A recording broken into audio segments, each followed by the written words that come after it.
Let me bring in our political panel this morning. John Saltz, chairman of VoteVets.org. Alfonso Aguilar, executive director of the Latino Partnership for Conservative Principles. Alfonso was with the George W. Bush administration, and Washington Post political columnist Dana Milbank. So, Dana, let's just pick up on what we heard from Armstrong Williams, part of Dr. Carson's team. He says they have intelligence that proves that the Chinese are in Syria. There were reports, and I have to be clear here, reports that were deemed not credible, indicating that the Chinese might send warships to Syria, something they've denied, but there's not been a report that we know of that proves that the Chinese are on the ground in Syria. Not to get locked into all of this, but many are pointing to this as an example that perhaps Dr. Carson certainly is a brilliant surgeon, but he is not up to the task of being the commander-in-chief.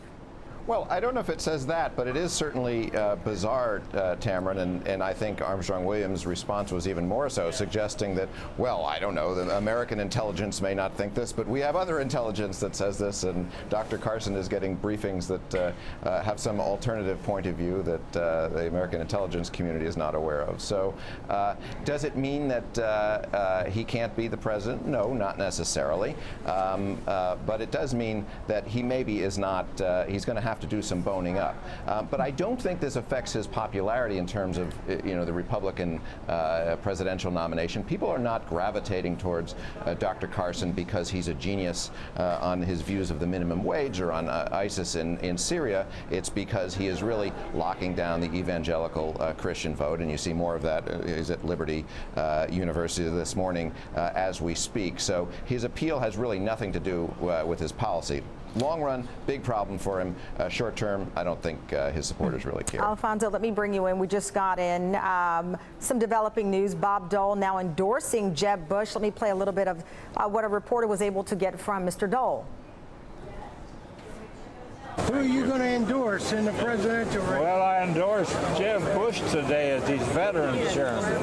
I think he's the most qualified. And we need somebody with experience. And there are a lot of good candidates. I like nearly all of them. So, Alfonso, you know the headlines going in. Would Jeb Bush have the night to remember? He did not have an epic night, but it sounds as if the general consensus is that he did not do any harm. How do you rate his performance last night? Look, I think we can all agree that Jeb is not a great debater. I think he did okay. I think his performance was okay. Perhaps he needed to do much more. He needed to be more aggressive, more energetic. But look, I think if somebody can recover because he has the resources, endorsements, and a great field operation in states like Iowa and certainly New Hampshire, is Jeb Bush. So I wouldn't rule him out. Obviously, they have to think seriously about where the campaign is going. But I think his performance, specifically when he came to immigration, where he pushed back on what Trump was saying about mass deportation, saying, look, there's no way of doing that. That's not a serious proposal. We have to bring people out of the shadows, have them pay a penalty, and then give them a path to legal status. That's a serious proposal, and that resonates very well with Hispanic voters. And certainly, I think it showed that if he were the GOP nominee, he would do very well with Hispanic voters. And to be clear, there's no way a GOP nominee can win back the White House if they don't have more support from Latino voters. Which is interesting, Alfonso, because last night Senator Marco Rubio stayed out of the immigration debate. Let me play what he said this morning on Morning Joe regarding that opening that he did not take. This belief that the Hispanic community is in favor of illegal immigration is false. It's just not true. Hispanic communities are deeply impacted by illegal immigration, and there are millions of Hispanics in this country who have either come legally or have relatives that are waiting to come legally. So I think all Americans want to see our immigration system work better. We want to be realistic but responsible about what you do with people that are already here illegally, but you have to bring illegal immigration under control. We are a sovereign country. Alfonso, what do you make that he did not make this argument last night when it was such a heated moment during the debate? Well, at that time, you had 4 different people chiming in. It's kind of difficult with so many people. But only one of them was a part of a bipartisan group who wanted to come up with a plan, eventually left that group, but nevertheless, he played an intricate role. Look, I think there's an effort by the left to really question Marco Rubio's commitment to immigration reform. I've known Marco Rubio. I actually worked with his office and with him when he was working on the immigration bill in the Senate. If there's somebody that remains committed to immigration reform, is Marco Rubio. But what he's saying is true. I mean, we have to do something about people entering the country illegally. And I think he's still committed to immigration reform. He's just saying, let's change tactics. We have to look at border security, strengthening domestic enforcement, and then we can provide a path to legal status. And I think it's easy for Democrats, for Hillary Clinton to say, I'm for a path to citizenship. I'm going to go beyond Obama on executive action. Well, the only way to actually resolve, give a permanent solution, a real solution to undocumented immigrants is through legislation. And that means bringing together Republicans and Democrats. But he abandoned legislation that had No. What did he do? How would you describe what Marco did? Exactly what I did. When Marco came out in support of the bill, he said this bill has problems, but we have to get the ball rolling. We have a Democratic Senate. We need to start the conversation. It is going to have to be fixed in the House. And certainly House Republicans dropped the ball.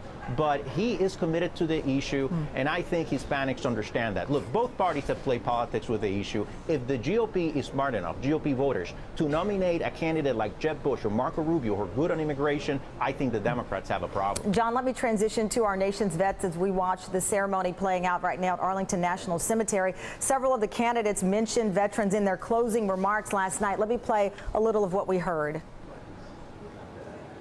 Imagine a Clinton presidency. Our military will continue to deteriorate. Our veterans will not be cared for. And no, Mrs. Clinton, that situation is not exaggerated. We need a commander-in-chief that will rebuild our military and restore respect to our veterans by revamping and fixing a broken Veterans Administration. In the 2 hours of this debate, 2 veterans have taken their lives out of despair.